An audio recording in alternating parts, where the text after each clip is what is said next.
அருட்பெருஞ்சோதி அருட்பெருஞ்சோதி தனிப்பெரும் கருணை அருட்பெருஞ்சோதி.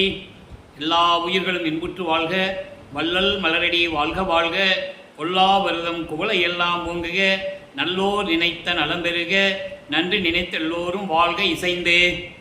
உலக மக்களே, அறிவார்ந்த அன்பர்களே, ஆன்மநேய ஒருமைப்பாடுடைய அன்பர்களே, பல்லற்பமானவர்கள் இந்த பூலோகத்திற்கு அருட்பெருஞ்சோதி ஆண்டவரால் வருவிக்க உற்று ஒரு தாயின் வழியாக, ஒரு தாயின் கருவறையிலே 9 மாதங்கள் 4 நாட்கள் இருந்து இந்த பூலோகத்தை தொட்டு இறைவனால் வருவிக்க உற்று 33 ஆண்டுகள் வரையிலும் சென்னையிலே இருந்த காலகட்டங்களில், சென்னையிலே தோன்றி துணையாக இருந்த காலகட்டங்களில் நமது பிள்ளை பெருமானவர்கள், அதாவது அருட்பெருஞ்சோதி ஆண்டவருடைய மகன் எந்த நிலையில் இருந்தார் என்பதை தான் திருவருட்பாவின் பாடல் மூலமாக பார்த்து கொண்டிருக்கிறோம். இறைவனுடைய திருவிளையாடல் 1/1/1823 ஆண்டு தொடங்குகிறது. 30/1/1804 ஆண்டு இரவு 12 மணி வரை இறைவனுடைய திருவிளையாடல் 51 ஆண்டுகள் தொடர்ந்து நடைபெற்று கொண்டிருக்கிறது.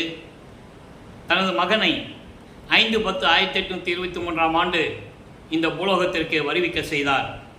அப்படி நம்ம பிள்ளை பெருமானவர்கள் இந்த பூலோகத்திற்கு வருவிக்க உற்ற இடம் சிதம்பரம் அருகிலே மருதூர் என்ற ஒரு கிராமத்திலே ராமைய பிள்ளை சின்னையம்மையருடைய இல்லற வாழ்க்கையில் 5வது மகனாக, அதாவது உலகியலிலே அவர்களுக்கு மகன், நல்லா புரிஞ்சுக்கணும் நீங்கள், உலகியலிலே அவர்களுக்கு மகன். அவர்களுக்கு ஏற்கனவே திருமணமாகி 4 குழந்தைகள் உண்டு. 2 ஆண் பிள்ளைகள், 2 பெண் பிள்ளைகள். அவர்கள் பிறந்தவர்கள் பிள்ளை பெருமானவர்கள் அருட்பெருஞ்சோதி ஆண்டவரால் இந்த பூலோகத்திற்கு அந்த தாயின் வழியாக வருவிக்க உற்றவர். காரணம், இவரால் சில காரியங்கள் நடக்க வேண்டியது இருக்கிறது இந்த பூலோகத்தில். அதற்காக வருவிக்க உற்றார். ஏன் வருவிக்க உற்றார் என்பதற்கு நிறைய ஆதாரங்கள் உண்டு திருவருட்பாவிலே. ஆன்ற சன்மார்க்கம் அணிபெற என்னைத்தான் ஈன்று அமுதளித்த இனிய நற்றாயே என்று கூறுவார். அதாவது தனது தந்தை உருவாக்கி கொடுத்த சுத்த சன்மார்க்கத்தை உலக மக்களுக்கு தெரியப்படுத்த வேண்டும். உலக மக்களை எல்லாம் சுத்த சன்மார்க்கத்தில் சேர்த்து உலக மக்களெல்லாம் இன்புற்று வாழ வேண்டும் என்பதற்காகவே என்னை இந்த பூலோகத்திற்கு, இந்த கலியுகத்திலே, அதாவது வல்லப்பெருமான்கள் வருவிக்க உற்ற காலம் கலியுக காலம். கலியுகம் 1900 ஆண்டுகளிலே முடிவடைந்து விட்டது. வல்லப்பெருமான் வருவிக்க உற்ற ஆண்டு 1823 ஆண்டு. ஆக கலியுகத்திலே எனது தந்தை அருட்பெருஞ்சாண்டவர் என்னை வருவிக்க செய்தார் என்பதை பாடலின் மூலமாக நாம் தெளிவாக பார்த்து விட்டோம். அந்த காலகட்டங்களில் வருவிக்க உற்ற பிறகு, ராமைய பிள்ளை அவர்கள் இறந்த பிறகு, சின்னையம்மையார் அவர்கள் 5 குழந்தைகளையும் அழைத்து கொண்டு, ஏற்கனவே அவர்களுக்கு பிறந்த குழந்தைகள் 5 பேர், இறைவனால் வருவிக்க உற்ற குழந்தை நமது பிள்ளை பெருமான். உலகியலுக்காக அவங்க குழந்தை தான், அப்படிதான் உலகியலில் சொல்லுவாங்க. உலக மக்களுக்கு தெரியாது இல்லை, இறைவனுடைய திருவிளையாடல் அவங்களுக்கே தெரியாது. ராமைய பிள்ளைக்கும் சின்னையம்மர்களுக்கே தெரியாது இறைவனுடைய திருவிளையாடல்.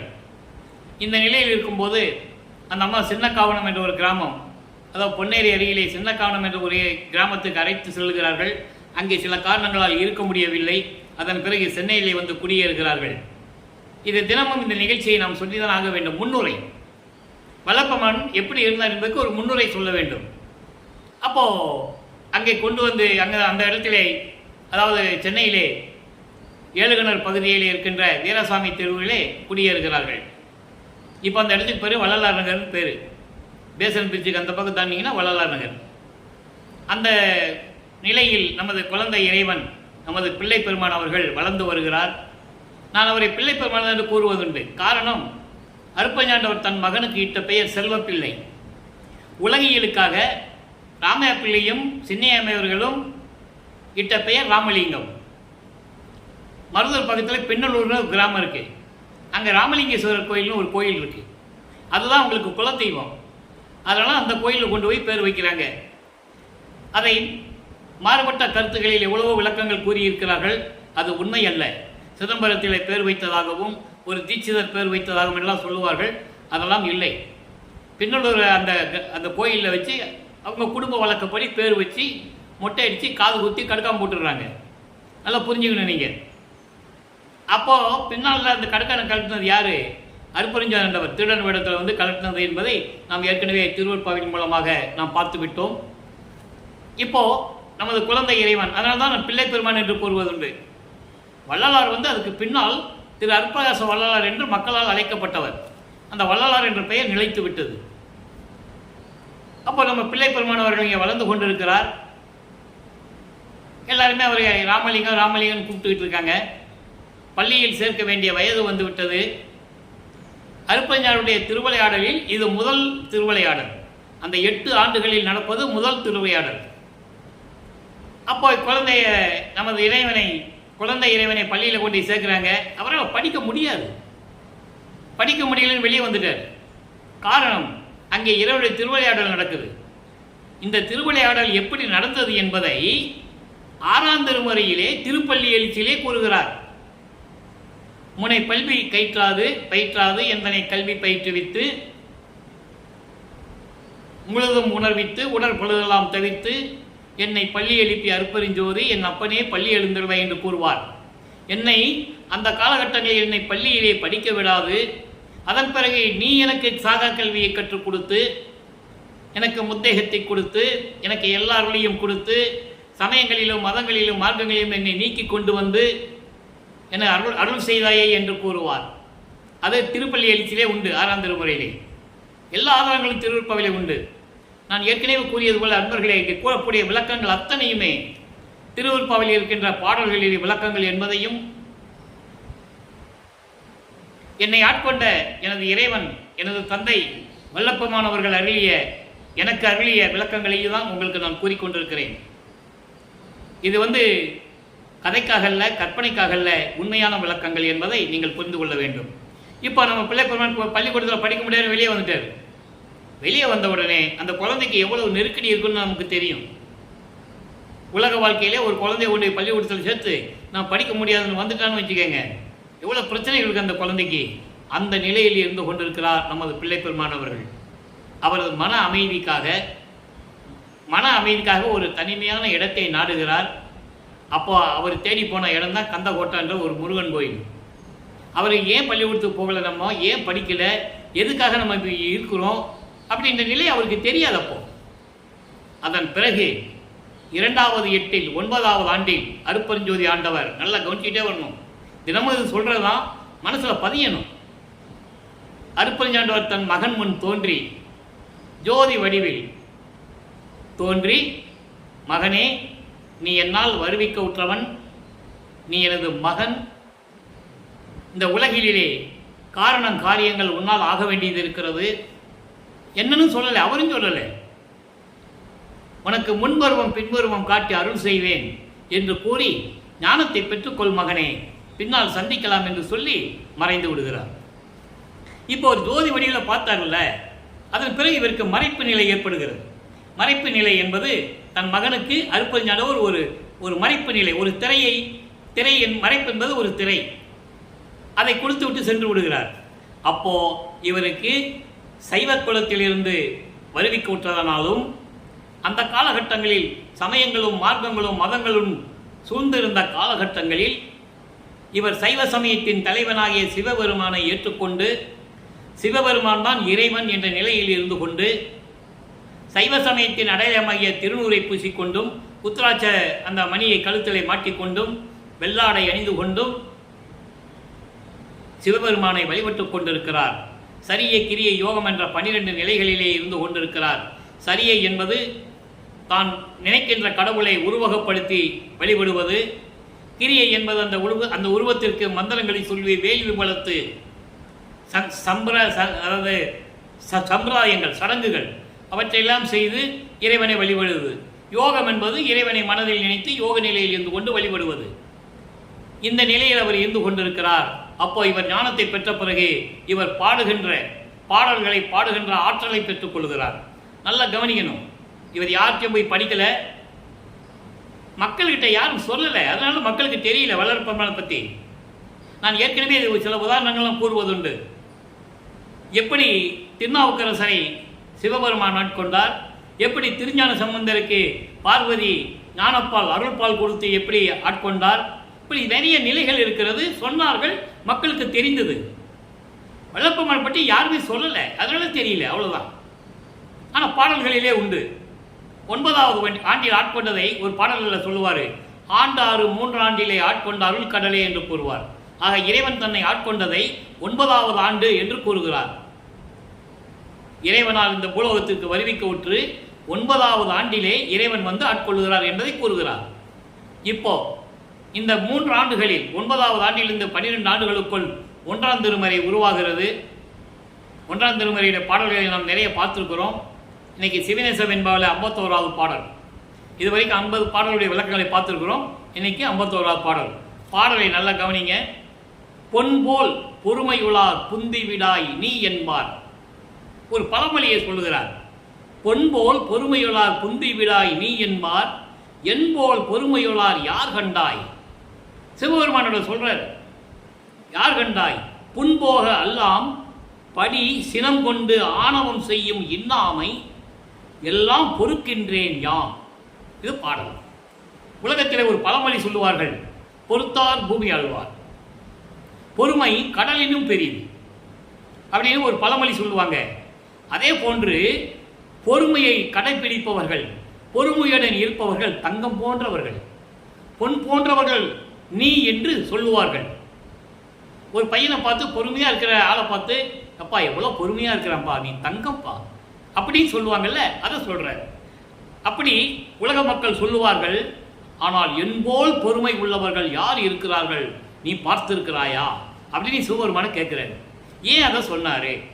அதுக்கு விளக்கம் தரணும்.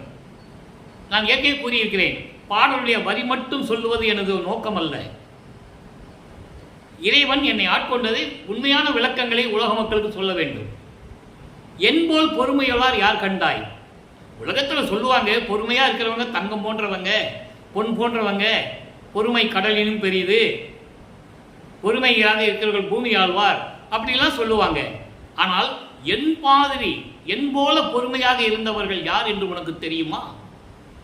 நீ வாட்டுக்கு நான் வந்து உன்னிடம் இருந்தேன் சுத்த சிவஞான வெளியிலே, நீ கொண்டு வந்து ஒரு தாயின் வழியாக என்னை வருவிக்க செய்து விட்டாய்.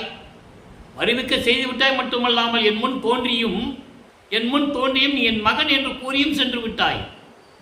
எந்த அருளையும் கொடுக்கவில்லை. நான் பொறுமையாக இருந்து கொண்டிருக்கிறேன். என்னை போல் பொறுமையாக இருந்தவர்கள் யாரும் இல்லை. வெளியே சொல்லவும் முடியவில்லை. உனது மகன் என்று நான் வெளியே சொல்லவும் முடியவில்லை. நீயும் வந்து எனக்கு அருளையும் கொடுப்பதில்லை. ஆண்டு கொண்டதோடு சரி. என் போல பொறுமை இல்லார் யார் இருக்கிறார் கண்டாய். துன்பங்களை எல்லாம் கொடுக்கக்கூடிய இந்த உலகத்திலே துன்பங்களை கொடுக்கக்கூடிய விடயங்கள், உலக விடயங்கள், மண்ணாசை, பெண்ணாசை, பொன்னாசை, ஆணவம், கோபம், இவையெல்லாம் கொடுக்கக்கூடிய எல்லாவற்றையும் நான் பெற்றுக்கொண்டு பொறுமையாக இருந்து கொண்டிருக்கிறேன். பொறுமையாக இருந்து கொண்டிருக்கிறேன். அதை நீ முதலில் புரிந்து கொள். விரைவில் வந்து எனக்கு அருள்வாயாக. இந்த பூமியிலே நான் பொறுத்து கொண்டிருக்கிறேன்.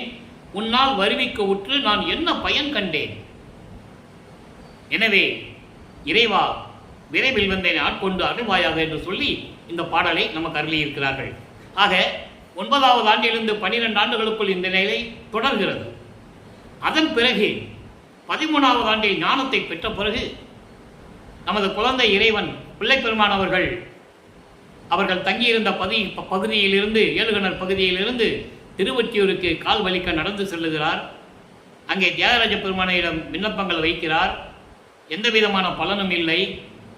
2ஆம் திருமுறை உருவாகிறது. 113 பதிகங்கள், 1207 பாடல்கள். இதுவரை நாம் 34 பதிகங்களுடைய விளக்கங்களை பார்த்திருக்கிறோம். 35வது பதிகம் நெஞ்சு அறை கூவல் என்ற பதிகத்தில் எனக்கு 8வது பாடல்.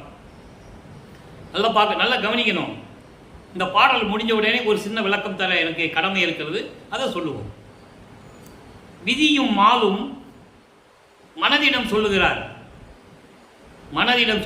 மனம் தூண்டுகிறது திருவொற்றியூர் போகும்படி. மனம் தூண்டவில்லை, அருப்பஞ்சாண்டவர் அவர் உள்ளத்தை தூண்டி விடுகிறார். என் மகனை திருவொற்றியூருக்கு அழைத்து போ என்று சொல்லி, உடனே இவரே சரி திருவொற்றியூர் போகலாம், என் கூட நீயும் வா, நம்ம 2 பேரும் சேர்ந்தே போகலான்னு சொல்லி இந்த பாடல் நல்லா கவனிங்க. விதியும் மாலும் முன் வேறு ஊர் எடுத்து கீழும் மேலுமாய் விரும்புற நின்றார். அதாவது நதியும் கொன்றையும் நாகமும் பிறையும் நன்னி ஓங்கிய புண்ணிய சடையார். மனதிடம் அந்த இறைவனை பற்றி சொல்லுகிறார். சிவபெருமான் எப்படி இருப்பார்னு சொல்றாரு. பதியும் நாமங்கள் அனந்தம் உற்று உடையார் பனைகொள் ஒற்றியூர் பரமர் காண காண அவர்தம் வதியும் கோயிலுக்கு திருவிளக்கு இடுவோம் வாழ்கனி உடன் வருதி என் மனமே. இது பாடல். இந்த பாடலை சொல்லும்போது கிரேத யுகத்தில் நடந்த திருவிளையாடலை சொல்லுகிறார். நல்லா புரிஞ்சுக்கணும். ஏன்னா ஞானத்தை பெற்றுக்கொண்டார் இவர் இறைவனிடமிருந்து. அதனால் கிரேத யுகத்தில் நடந்ததை கூறுகிறார். ஏனென்றால் திருமாலுக்கு கிரேத யுகத்தில் தான் பன்றி அவதாரம். மச்ச கூர்ம வராக வாமன நரசிம்ம பலராம. மச்சன மீன் அவதாரம், கூர்மனா ஆம அவதாரம், வராகம் என்பது பன்றி அவதாரம். அதை தான் இங்கே கொண்டு வர்றாரு. அதாவது பிரம்மனும் திருமாலும் விதியும் என்பது படைக்கும் தொழிலை செய்யக்கூடிய பிரம்மன். பிரம்மனும் திருமாலும் முன்னொரு காலத்தில், அதாவது கிரேத யுகத்தில் வேறு உருவம் எடுத்து பிரம்மன் அன்னப்பறவையாகவும் திருமால் பன்றியாகவும் உருவம் எடுத்து இறைவனுடைய முடியை பார்ப்பதற்காக பிரம்மன் மேலே செல்லுகிறான். திருமால் இறைவனுடைய திருவடியை பார்ப்பதற்காக பாதாள உலகத்திற்கு கீழே செல்லுகிறான். அப்படி சென்றும் இறைவனுடைய முடியையும் அடியையும் பார்க்க முடியாமல் பிரம்மனும் திருமாலும் புலம்பிக் கொண்டு அழுது கொண்டு கதறிக்கொண்டு இருக்கிறார்கள். அப்படிப்பட்ட இறைவனுடைய முடியும் திருவியை பார்க்க முடியாமல் அலறிக்கொண்டிருக்கிறார்கள். அப்படிப்பட்ட இறைவன் நல்லா கவனிக்கணும். அவர் சமய நிலையில் இருக்கும்போது சிவபெருமானை எப்படி உருவகப்படுத்துகிறார் என்று நீங்கள் மனசில் கவனமாக வச்சுக்கணும். ஏன்னா சுத்த சன்மார்க்கத்தை பெற்ற பிறகு அருப்பஞ்சாண்டவர் எப்படி இருக்காருன்னு சொல்லுவார். அப்போ இவர்களுக்கு முன்னால் இருந்த அருப்பஞ்சாண்டவரை யாரும் உலக மக்களுக்கு சொல்லவில்லை. அதை நீங்கள் மனசில் நல்லா கவனிச்சிக்கணும். இப்போ அடுத்து சொல்றாரு, நதியும் கொன்றையும் நாகமும் பிறையும் நன்னி ஓங்கிய புண்ணிய சடையார். சடைமுடியிலே சிவபெருமான் கங்கை நதியையும் கொன்றை மலரையும், சிவபெருமானுக்கு ரொம்பவும் பிடித்த மலர் கொன்றை மலரும் நாகமும் பாம்பும் பிறையும் பிறை சந்திரனையும் சடையிலே சூடி விளங்கிக் கொண்டிருக்கின்ற இறைவன் உருவப்படுத்துகிறார். அதன் பிறகு பதியும் நாமங்கள் அனந்தம் உற்று உடையார். பதியும் நாமங்கள் என்பது பல பெயர்களை கொண்ட இறைவன் சிவபெருமான். அவரை நமச்சிவாயம், சிவாயம், பிச்சாண்டி, கூத்தாடி இப்படியெல்லாம் சொல்லுவாங்க. இப்படி பல பெயர்களை உடையவன் இறைவன். அப்படிப்பட்ட இறைவன் வயல்களும் நீர்நிலைகளும் பண்ணைகளும் சோலைகளும் சூழ்ந்து செழிப்பாக விளங்கிக் கொண்டிருக்கின்ற திருவொற்றியூரில் இருக்கின்ற இறைவன். அவனை நாம் பார்ப்பதற்கு அவன் இருக்கின்ற இடங்களுக்கு அவரை பார்ப்பதற்கு நாம் செல்லுவோம். அங்கே போய் நாம் தீப விளக்கு ஏற்றுவோம். என்னுடன் வா மகனே, வாழ்க நீ, என்னுடன் வருவாயாக எனது மனமே என்று சொல்லி இந்த பாடலை நமக்கு அருளியிருக்கிறார்கள். ஆக வல்லப்பமானவர்கள் இந்த பாடலை நமக்கு அருளும்போது, இந்த பாடலை எல்லாம் இயற்றும் போது 16 ஆண்டுகளில் இருந்து கொண்டிருக்கிறார். அதன் பிறகு இவர் திருமுல்லை வாயில் செல்லுவார். ஏன்னா திருவொற்றியூரில் அருள் கிடைக்காது. அதன் பிறகு திருமுல்லை வாயில் செல்லுவார். அங்கே இறைவனுடைய பெயர் மாசிலாமணி. அங்கே போய் மாசிலாமணி உருகி பாடுவார். அந்த நிலைகளெல்லாம் நம்ம ஏற்கனவே பார்த்து விட்டோம். அருப்பரஞ்சோதி ஆண்டவருடைய திருவிளையாடலில் பார்த்து விட்டோம். அதன் பிறகு திருவெளித்தாயம் வருவார். அது வில்லிவாக்கம் வில்லிவாக்கத்துலேருந்து ஒரு 10 கிலோமீட்டர் இருக்கும்னு நினைக்கிறேன். அங்கே ஒரு இறைவன் இருக்கிறார், சிவபெருமான். அவங்க கந்த துணியை கட்டிகிட்டு இருப்பார். நீ எனக்கு கந்த துணி கொடு, நானும் கட்டிட்டு நிற்கிறேன். அப்பனும் பிள்ளையும் சேர்ந்து தெருவில் நிற்கிறாங்கன்னு உலக மக்கள் சொல்லட்டும். பெற்ற பிள்ளையை தெருவில் விட்டு விட்டானே என்று இந்த உலகம் உன்னை பழித்து பேசுமே, உன்னை இழிவாக பேசுமே. அதற்கு தான் நான் பயப்படுகிறேன். அந்த இழிச்சொல்லுக்கும் பழிச்சொல்லுக்கும் ஆளாகாதே, விரைவில் வந்து என்னை ஆட்கொள்ளுவாயாக என்றெல்லாம் மனம் உருகி பாடுவார். எந்த விதமான பலனும் இல்லை.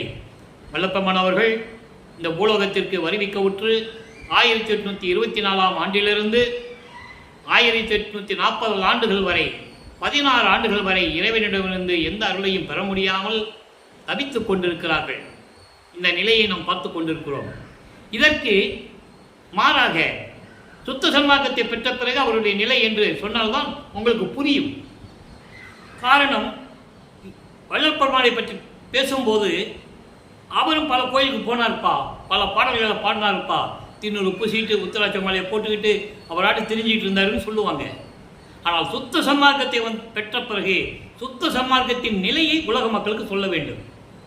அவர் இருந்த காலகட்டத்தில் இறைவனுடைய திருவிளையாடல் நடந்தது என்பதை நீங்கள் புரிந்து கொள்ள வேண்டும். சுத்த சன்மார்க்கத்தை பெற்ற பிறகு அருட்பெருஞ்சோதி ஆண்டவருடைய நிலை என்ன, எப்படி தன் மகனை ஆட்கொண்டார், ஆட்கொண்ட பிறகு சுத்த சன்மார்க்க நெறிகள் என்ன என்ன என்பதை நாம் விளக்கமாக பார்க்க போகிறோம். 6ஆம் திருமுறை பதிகம் 34 இறை எளிமையை வியத்தல் என்ற ஒரு பதிகம் 8வது பாடல். 2ஆம் திருமுறையில் இருக்கின்ற 8வது பாடலுக்கு 6ஆம் திருமுறையில் இருக்கின்ற 8வது பாடலுடைய நிலை என்ன சொல்லணும். இப்போ பாருங்க, பொது நடம் செய்யும் மலரடி என் தலைமேல் அமைத்தீர், புத்தமுதம் அளித்தீர், என் புண்மையெல்லாம் பொருத்தீர், சதுமறை ஆகமங்கள் எல்லாம் சாற்றறிய பெரிய தனித்தலைமை தந்தையரே. இங்கே ஏதாவது சடை வச்சிருக்கிறாரு, கங்கையை வச்சிருக்கிறாரு, பாம்பு கழுத்தில் போட்டிருக்காருன்னு வருதா? இல்லை. அப்போ அது திருவிளையாடல், இறைவனுடைய திருவிளையாடல் அந்த மாதிரி நடந்துகிட்டு இருந்தது. தனித்தலைமை தந்தையரே, சாகாத வரமும் எது நினைத்தேன் நினைத்தாங்கே அது புரியும் திறமும் இன்ப அனுபவ நிலையும் எனக்கு அருள்வதற்கே இது தருணம் என்றேன். இது தருணம் என்றேன் நான் என்பதன் முன் கொடுத்தேன். என் புகழுவேன் என்புடை நும் அன்பு இருந்தவாறே. இது பாடல். அங்கே எப்படியெல்லாம் சொன்னார் சிவபெருமானை பற்றி, அது ஒரு நிலை. அந்த நிலையை கடக்க வேண்டும். ஏன்னால் சுத்த சன்மார்க்கம் சமயங்களையும் மார்க்கங்களையும் மதங்களையும் சாராதது, தனி மார்க்கம். சுத்த சன்மார்க்கம் இறைவனால் உருவாக்கப்பட்டது. மற்ற சமயங்களும் மதங்களும் மார்க்கங்களும் இந்த பூலோகத்தில் பிறந்து மனிதனாக வளர்ந்து மனிதர்களால் உருவாக்கப்பட்டது. நல்லா புரிஞ்சுக்கணும் நீங்க. அப்போ சுத்த சன்மார்க்கத்தை பற்றி என்ன சொல்றாரு? பொது நடம் செய்யும் மலரடி என் தலைமேல் அமைத்தீர். அப்படின்னா சுத்த சிவஞான வெளியில் இருக்கின்ற சத்தியஞான சபை இருக்கிறதே, அங்கே திருவிளையாடல் செய்து கொண்டு அருள் நடனம் செய்து கொண்டிருக்கின்ற அந்த திருவடியை என் தலைமேல் வைத்து ஆசீர்வாதம் செய்தேன். இந்த விளக்கம் நான் அடிக்கடி கூறுவதுண்டு. அது அந்த பாடல் வரும்போது கூறுவதுண்டு. பிள்ளை பெருமானவர்கள் படுத்திருக்காங்க, தூங்குற மாதிரி நடிக்கிறாங்க. நல்லா கவனிக்கணும். இறைவனுக்கு தெரியும் மகன் தூங்குறார் தூங்கல, இவன் நடிக்கிறான்னு அவருக்கு தெரியும். இவர் என்ன பண்ணுவார்? அருட்பெருஞ்சாண்டவர் மகன் இப்படி படுத்திருக்கிறாருன்னா அவர் அந்த பக்கம் தலையை வச்சு அவருடைய காலை இவர் மகன் தலை மேல வைக்கிறது, இவர் காலை தட்டி விடுறது, திரும்பி பாதத்தை தூக்கி தலையில வைக்கிறது, திரும்பி இவர் தட்டி விடுறது. ஏன்னா கோபம், அப்பா மேல கோபம் வருது. காரணம், ஒரு இறைவனுடைய மகனை அவருடைய மகனை இந்த பூலோகத்துக்கு கொண்டு வந்து 33 ஆண்டுகள் என்னை சித்திரவதை செய்து துன்பங்களையும் துயரங்களையும் கொடுத்து இப்போ வந்து கொஞ்சிறாருன்னு சொல்லி மகனுக்கு கோபம். அதனால அந்த திருவடியை தட்டி விடுறாரு. அப்பனுக்கு தெரியும்ல, மகனுக்கு கோபம் வந்துச்சுன்னு தெரியும். வல்லப்பெருமான் மகா கோபக்காரர், கருணையும் உள்ளம் கொண்டவர் தான். ஆனால் கோபம் வந்துச்சுன்னா பயங்கரமா ஒரு பிள்ளை பெருமானவர். அப்போ தட்டி விடும்போது 3வது தடவை வைக்கும்போது இவரால் எடுக்க முடியாது, அப்படியே தலைமையில வச்சிருவார். அதான் சொல்றாரு இங்கே, பொருத்தீர் என்று சொல்லுவார். அதை நம்ம ஏற்கனவே பார்த்துக்கோ அந்த பாடலை. அடுத்து புத்தமுதம் அளித்தீர். புத்தமுதம் என்பது அருளமுதம். அருளமுதம் உண்டவர் பிள்ளை பெருமானவர்கள். சம்பந்தன் இறைவன், அதாவது பார்வதியிடம் அருள்பால் முளைப்பால் குடித்ததை சொன்னார்கள், ஞானப்பால் குடித்ததை. நமது பிள்ளை பெருமானவர்கள் ஒரு தாயின் கருவறையிலே இருக்கும்போது அங்கேயே அருளமுதம் உண்டவர் என்பதை நீங்கள் புரிந்து கொள்ள வேண்டும். மக்கள்கிட்ட யாரும் சொல்லலை, சொல்றதுக்கு மனம் இல்லை. அவர்கள் சமயங்களையும் மதங்களையும் மார்க்கங்களையும் சனாதன நெறிகளையும் பின்பற்றி கொண்டிருந்ததனால் வல்லப்பெருமானவற்றை சொல்லுவதற்கு அவங்களுக்கு மனம் இல்லை. நல்லா புரிஞ்சுக்கணும் நீங்க. ஏன் சங்கராச்சாரியார் இங்கே வல்லற்பெருமான் அவர்களை பார்க்க தர்மசாலைக்கு வரும்போது ஆணவத்தோடு சமஸ்கிருதம் தான் உயர்ந்தது என்ற நிலையில் கூறிக்கொண்டிருந்த போது வல்லற்பெருமானுடைய நிலை அவருக்கு தெரிந்தது. சங்கராச்சாரியருக்கு வல்லற்பெருமான் யார் என்று காட்சி கொடுத்தார், மண்டியிட்டார் சங்கராச்சாரியார் என்பதை நீங்கள் புரிந்து கொள்ள வேண்டும். மற்றவர்கள் விளக்கம் கொடுப்பது ஒரு கதை போல சொல்லுவார்கள். சங்கராச்சாரியார் அங்கே பெறப்படும் போது இவருக்கு தெரிஞ்சு போச்சு, அவர் வராரு, சிவப்பு கம்பளம்லாம் விரித்து அவரை கூப்பிட்டு வச்சு உட்கார வச்சு பேசி சமஸ்கிருதம் தான் தாய்மொழி என்று அவர் சொல்ல, இவர் இருந்தால் இருக்கட்டும், தமிழ் தந்தை மொழியாக இருக்கட்டும் என்றெல்லாம் சொல்லுவார்கள், விளக்கம் சொல்லுவார்கள். அதல்ல, சங்கராச்சாரியருக்கு தான் யார் என்பதை உணர வைத்தார். அவர் முன்னால் சில திருவிளையாடல்களை செய்து காட்டினார் என்பதை நீங்கள் புரிந்து கொள்ள வேண்டும். அதனால்தான் இன்றைய வரை வல்லப்பெருமானுடைய நிலைகளை சுத்த சன்மார்க்க நெறியிலே மக்களிடம் சொல்லுவதற்கு பயப்படுகிறார்கள், அஞ்சுகிறார்கள். நான் அஞ்ச தேவையில்லை, அதற்காகவே இறைவன் என்னை ஆட்கொண்டவர். அந்த நிலையில் இருக்கும்போது சொல்லுகிறார், புத்த அமுதம் அளித்தேன். அமுதம் உண்டவர், அவருக்கு பசி என்று தோன்றுவதெல்லாம் தன் தந்தையிடமிருந்து அருளமுதம் உண்டதனால் அவருக்கு மதிமண்டலத்து அமுதம் சுரக்கும். உள்நாக்கு வழியாக அமுதம் சுரக்கும், அவருக்கு சாப்பிட வேண்டிய அவசியம் இல்லை. அப்படிப்பட்ட இறைவனுக்கு ஒரு சபையை அமைத்து அன்னதான சாலை என்று அமைத்து அன்னதானம் செய்கிறார்கள். அது ரைட்டு, அது சமயங்களை சார்ந்தது. இவர் வல்லப்பெருமானவர்கள் சாப்பாடு போட்டது அன்னதானம் அல்ல, ஜீவகாருண்ய ஒழுக்கம், பசியின் கொடுமைக்காக செய்தது, அன்னதானம் அல்ல. அதனால்தான் சுத்த சன்மார்க்க சத்திய தர்மசாலை என்று சொன்னார். தர்மசாலை என்பது சாப்பாடு போடுறது மட்டுமல்ல, சுத்த சன்மார்க்க நெறிகளை கொண்ட இடம். அதுக்கு நான் நிறைய விளக்கம் கொடுத்துருக்கிறேன். தர்மசாலைக்கு, தர்மசாலைன்னு எல்லாம் என்ன நினைச்சிட்டு இருக்கீங்க, சாப்பாடு போடுற இடம் நினைச்சிட்டு இருக்கீங்க. அது மட்டுமல்ல, தர்மசாலை என்பது சுத்த சன்மார்க்க நெறிகள் உடைய இடம்.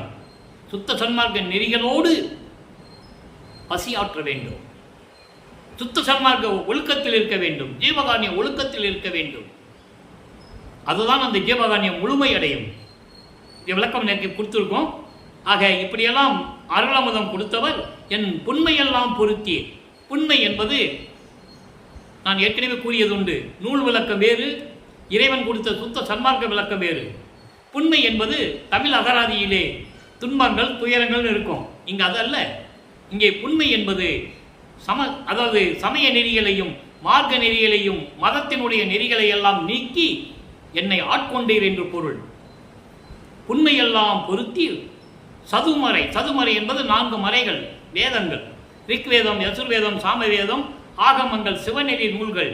இவைகள் எல்லாம் சொல்ல முடியாத அளவிற்கு இருக்கின்ற பெரிய தனி தலைமை தந்தையரே. தனித்தலைமை, யாரிடம் ஒப்பிட முடியாத இந்த பதத்தலைவர்களாகிய பிரம்மன், திருமால், ருத்திரன், மகேஸ்வரன், சதாசிவம் போன்ற பதத்தலைவர்களும் இந்திரனும் இவர்களோடு ஒப்பிட முடியாத தனித்தலைவன். எல்லாரும் இவர் வந்து வணங்கணும். அருட்பெருஞ்சாண்டவர் தன் மகனுக்கு எல்லாரையும் கொடுத்த பிறகு அருட்பெருஞ்சாண்டவரை வணங்கியவர்கள் எல்லாம் வல்லற்பெருமானை வணங்க வேண்டும். பாடலிலே தெளிவாக கூறியிருக்கிறார்.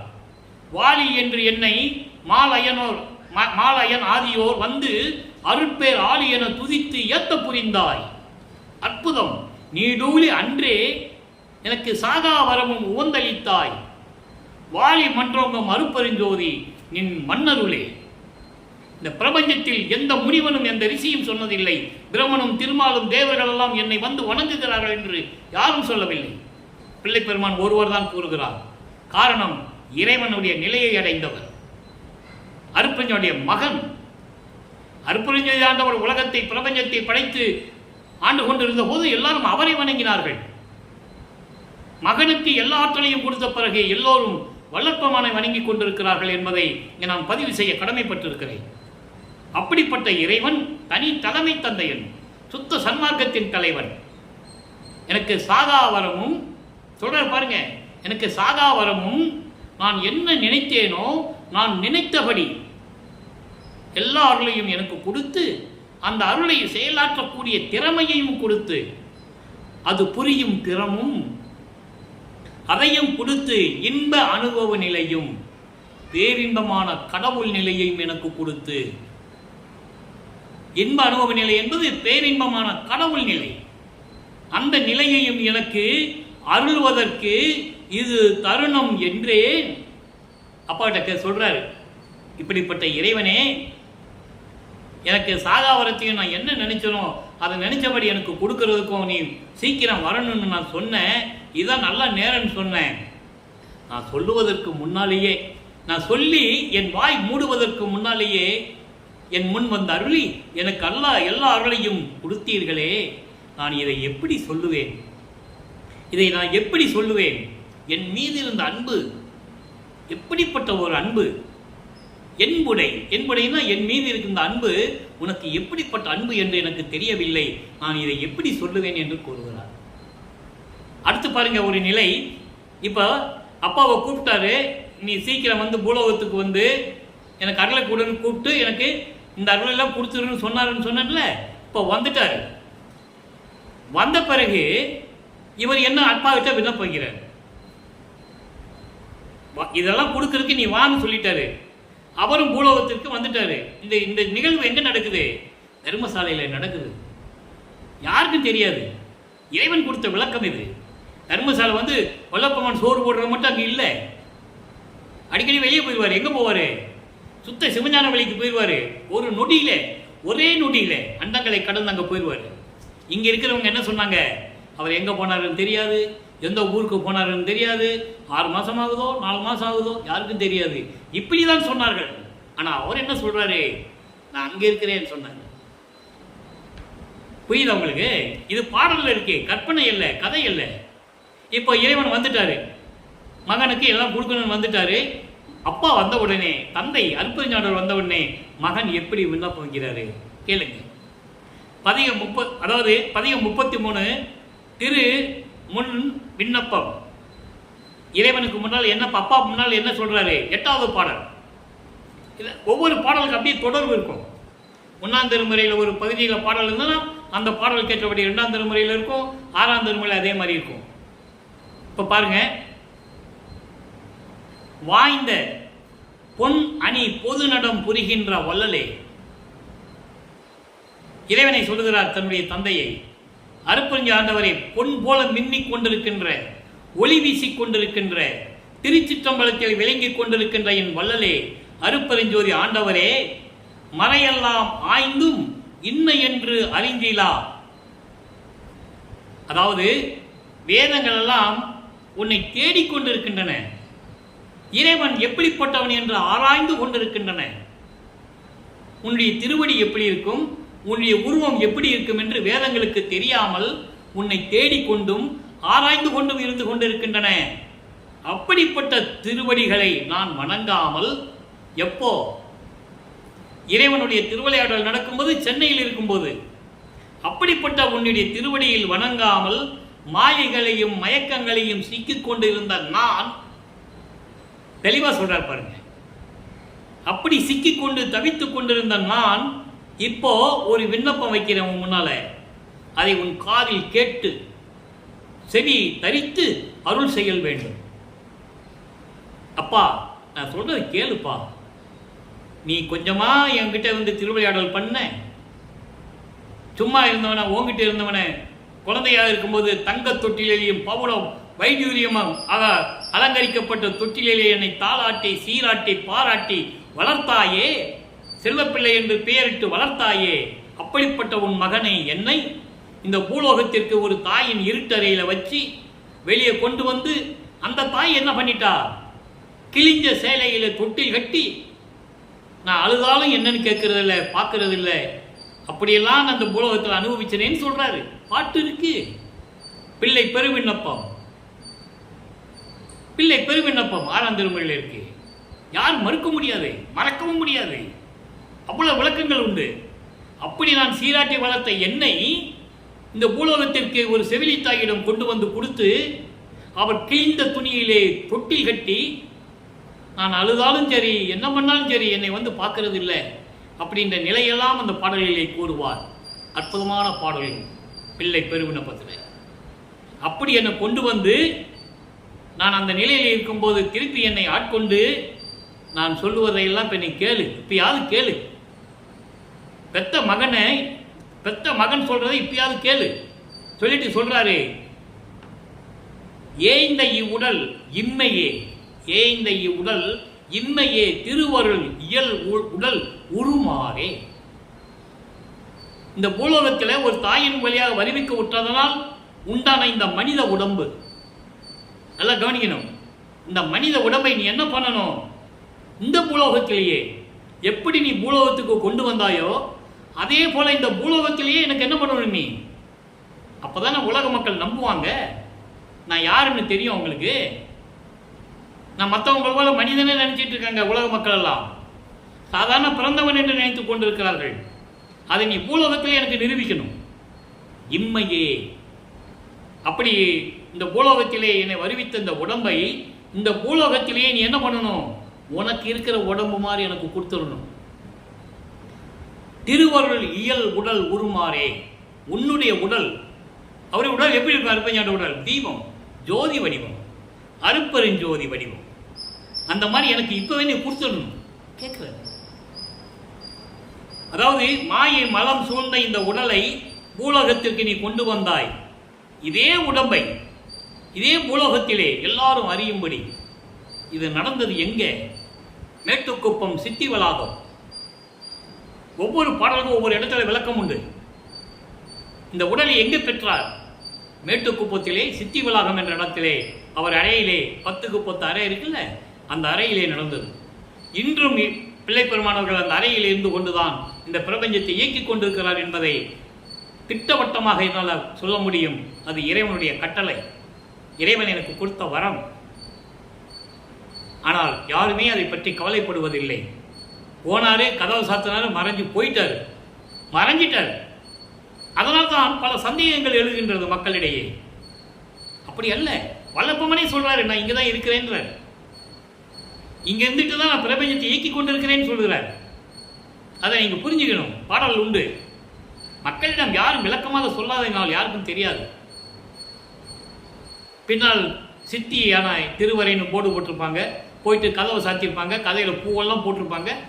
எப்பயுமே எல்லாரும் போகிற இடத்துல மாதிரி கும்பிட்டு வந்துடுவாங்க. அவங்களுக்கு அந்த உள்ளத்திலே ஒரு உணர்வு இல்லை, இறைவன் இங்கே தான் இருக்கிறார் என்ற உணர்வு இல்லை.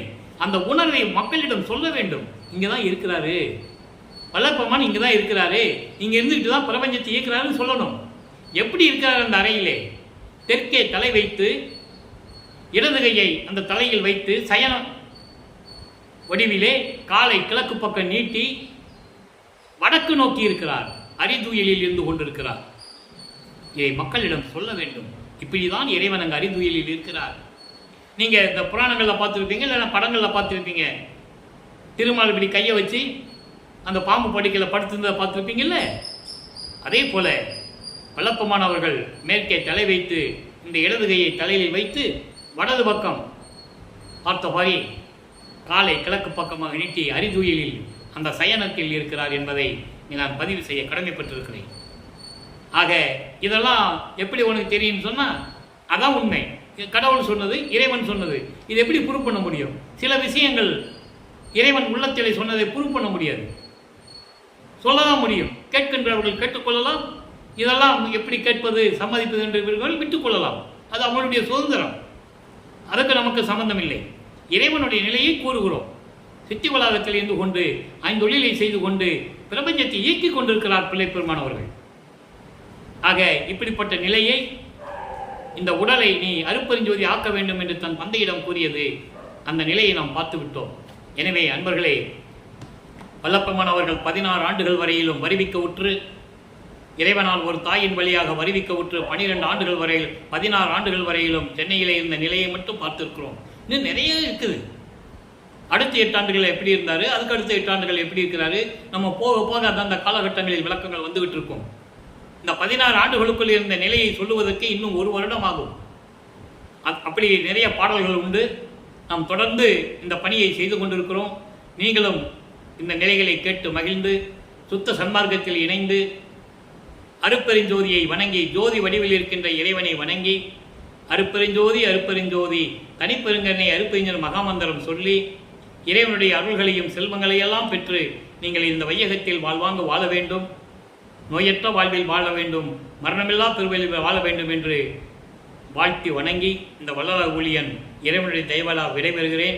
மீண்டும் நாளை சந்திப்போம். நன்றி, வணக்கம். அருட்பெருஞ்சோதி அருட்பெருஞ்சோதி, தனிப்பெரும் கருணை அருட்பெருஞ்சோதி. நாளையும் நிகழ்வை கண்டு மகிழ்ந்து இறைவனர்களை பெற்றுக்கொள்ளுங்கள்.